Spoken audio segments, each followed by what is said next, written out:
Good afternoon.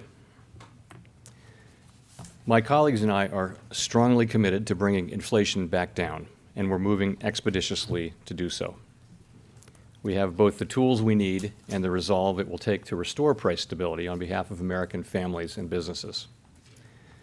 The economy and the country have been through a lot over the past 2.5 years and have proved resilient. It is essential that we bring inflation down to our 2% goal if we are to have a sustained period of strong labor market conditions that benefit all. From the standpoint of our congressional mandate to promote maximum employment and price stability, the current picture is plain to see. The labor market is extremely tight, and inflation is much too high. Against this backdrop, today the FOMC raised its policy interest rate by 0.75 percentage point and anticipates that ongoing increases in the target range for the federal funds rate will be appropriate. In addition, we are continuing the process of significantly reducing the size of our balance sheet. Recent indicators of spending and production have softened. Growth in consumer spending has slowed significantly, in part reflecting lower real disposable income and tighter financial conditions.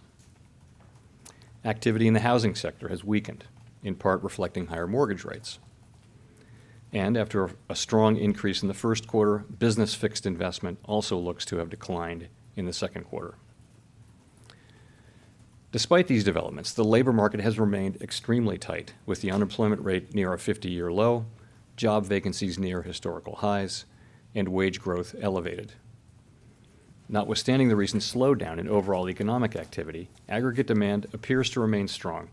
Supply constraints have been larger and longer lasting than anticipated, and price pressures are evident across a broad range of goods and services.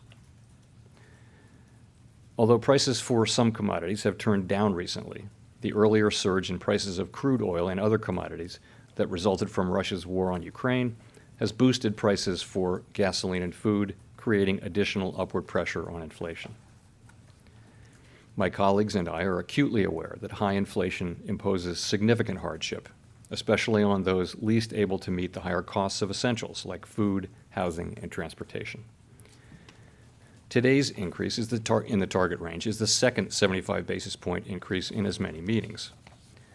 While another unusually large increase could be appropriate at our next meeting, that is a decision that will depend on the data we get between now and then. We will continue to make our decisions meeting by meeting and communicate our thinking as clearly as possible.